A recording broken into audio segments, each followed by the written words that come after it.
kok sekarang setelah Koruben dia itu dibilang mencuri resep gitu misalnya, kok sekarang saya yang mau dilaporkan, cuma ngomong begitu.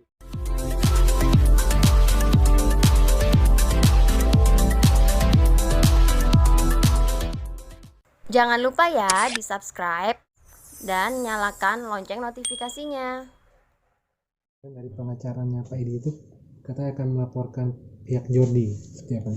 Kalau misalnya terkait dengan masalah akan melaporkan klien kami Jordi, itu kan hak setiap orang kan, siapapun orang boleh saja kalau merasa dia dirugikan dan kemudian dia melakukan upaya hukum baik melalui gugatan dan laporan, kan itu sah-sah saja.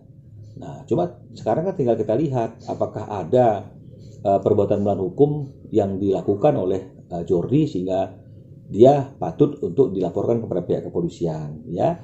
Itu yang harus kita cermati. Kalau mengenai masalah pernyataan Jordi, yang saya ingat pada waktu preskon sih, dia hanya mengatakan ingin mengklarifikasi bahwa tidak betul kalau dia dibilang menolak 3 kali untuk hadir dalam undangan pembicaraan damai.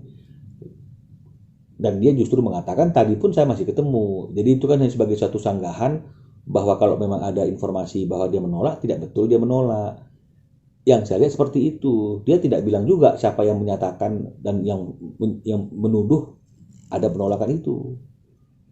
Nah, tapi itu pun kan kembali kepada pihak-pihak yang merasa dirugikan atas pernyataan itu, ya dia memang punya hak untuk melakukan upaya hukum apapun.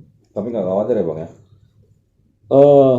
Kalau kita merasa tidak melakukan sesuatu yang salah kan seharusnya kan tidak perlu khawatir. Jordi juga mungkin merasa ya tidak khawatir karena memang yang dia maksud itu adalah ingin mengklarifikasi. Kalau memang ada berita-berita, ada rumors-rumors, ada omongan bahwa dia menolak, dia ingin mengatakan dia nggak pernah menolak untuk itu kan, hanya klarifikasi.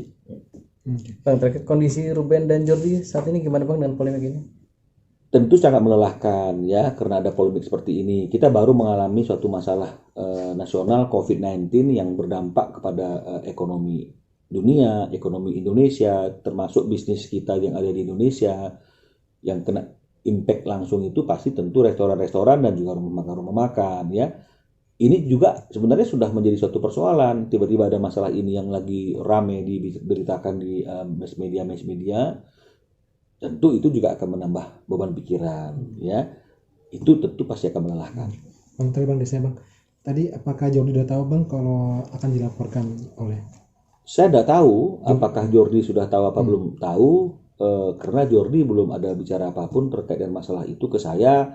Hanya saja kemarin dia bilang kok sekarang setelah Koruben dia dibilang mencuri resep gitu misalnya, kok sekarang saya yang mau dilaporkan, cuma ngomong begitu ke saya. Tapi kan saya kan nggak punya waktu yang cukup juga untuk melihat semua pemberitaan karena saya juga ada pekerjaan lain kan, itu yang harus saya kerjakan.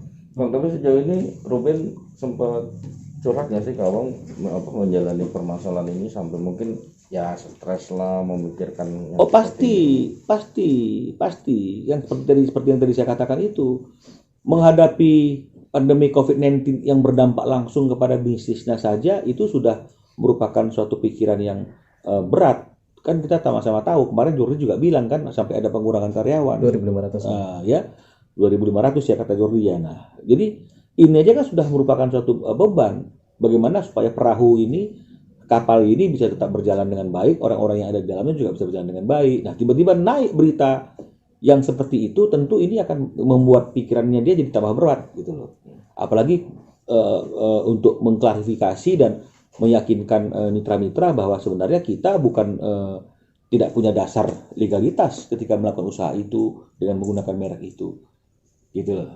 Nah, ini menyerahkan semuanya ke Jordi nih, kan selama ini kan Ruben nggak pernah muncul. Ya. Apakah memang dia ada kekhawatiran ketemu dengan media atau memang ini memang tanggung jawabnya Jordi gitu? Ya, jadi kan ini kan kalau bicara mengenai masalah bisnis, bicara mengenai masalah geprek bensu, bicara mengenai masalah legalitasnya, ini kan semuanya berkaitan dengan PT Onsu Pangan Perkasa.